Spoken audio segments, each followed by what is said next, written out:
Olá! Hoje iremos falar sobre a rara e hereditária síndrome de Treacher-Collins ou desostose mandíbulo-facial, que foi descrita pelo médico cirurgião e oftalmologista britânico Edward Treacher-Collins em 1900 e resulta nas deformidades craniofaciais e seus graus de severidades clínicas. Isto quer dizer que alguns ossos e tecidos da face não se desenvolvem corretamente e variam conforme a gravidade da síndrome.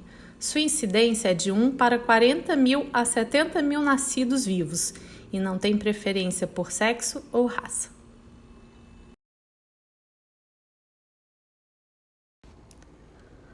Tópico 1. Descrição da alteração genética que leva à doença.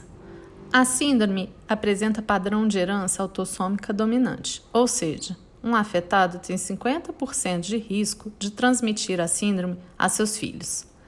Cerca de 60% dos casos são decorrentes de mutação de novo. E nessa situação, o risco de recorrência da doença para uma futura criança do casal é baixo. As mutações patogênicas, em geral, são específicas para cada família e estão localizadas ao longo do gene, ou seja, não há um sítio preferencial de ocorrência dessas mutações. Além de TCOF1, mutações nos genes POLR1D e POLR1C já foram associadas à síndrome de Treacher-Collins. No desenvolvimento embrionário do primeiro e segundo arcos braquiais, entre a quinta e a oitava semana de desenvolvimento fetal, é causada por mutações no gene TCOF1 presente no cromossomo 5, que codifica uma proteína chamada triacol. O gene para a síndrome de Treacher-Collins foi mapeado na porção distal do braço longo do cromossomo 5, 5q31.3, q33.3. Sua expressão fenotípica provavelmente resulta de uma má formação congênita, envolvendo o primeiro e o segundo arcos braquiais bilateralmente. A síndrome pode apresentar grande variação de diferentes formas clínicas.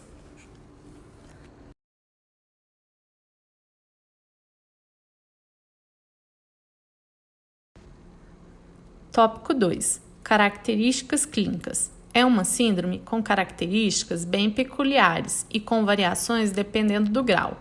As mais importantes são a hipoplasia malar, quando há um achatamento dos ossos malares da face, a micrognatia, queixo pequeno, os dentes desalinhados ou falta deles, o palato estreito ou fissurado, levando à dificuldade de falar e engolir, a má formação das orelhas, que podem ser pequenas ou ausentes, levando à surdez parcial ou total, a coloboma, que é a má formação congênita formando defeito ocular, os olhos e fendas palpebrais inclinadas para baixo, podendo levar à perda da visão e à obstrução das vias aéreas.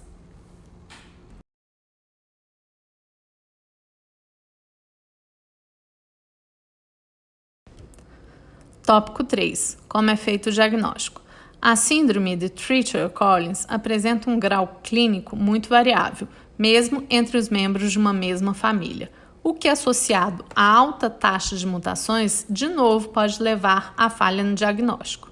O diagnóstico desses pacientes é essencialmente clínico, sendo normalmente realizado ao nascimento, tendo por base nas manifestações clínicas apresentadas pelo paciente.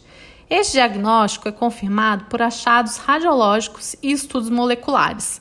O diagnóstico também pode ser realizado no período pré-natal, mediante a recolha de amostras das vilosidades coriônicas da 10ª e 12ª semanas de gestação, ou para a minocentese da 15ª e 18ª semanas de gestação, para estudo do material genético.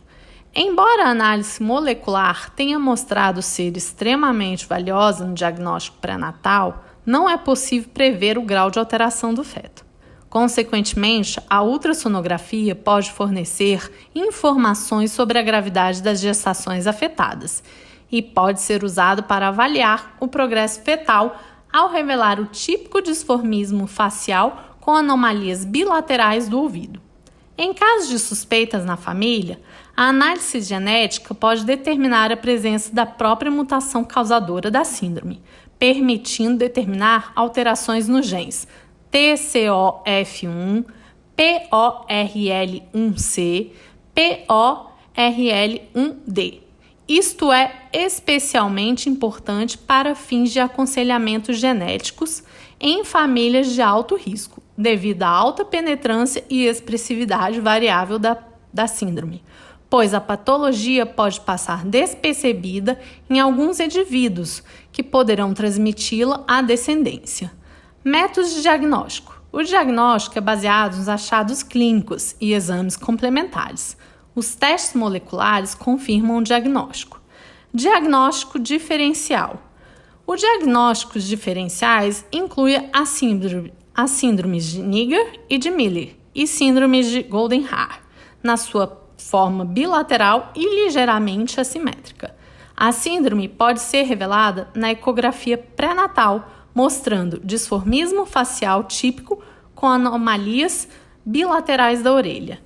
Diagnóstico pré-natal. O diagnóstico pré-natal é possível através da análise molecular de amostras das vilosidades coriônicas, BVC.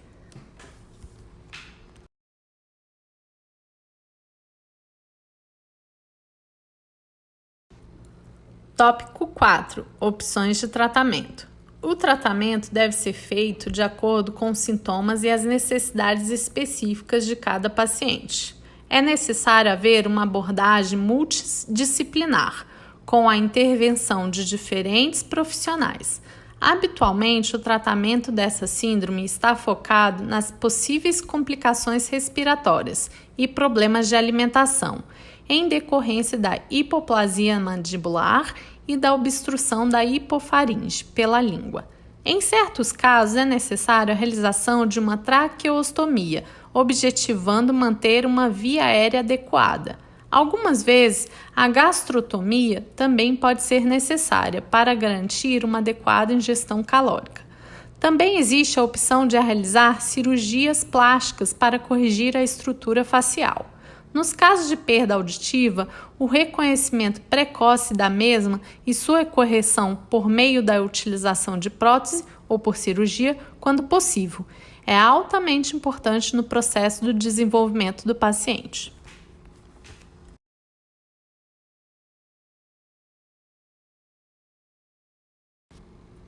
Tópico 5. Cuidados de enfermagem.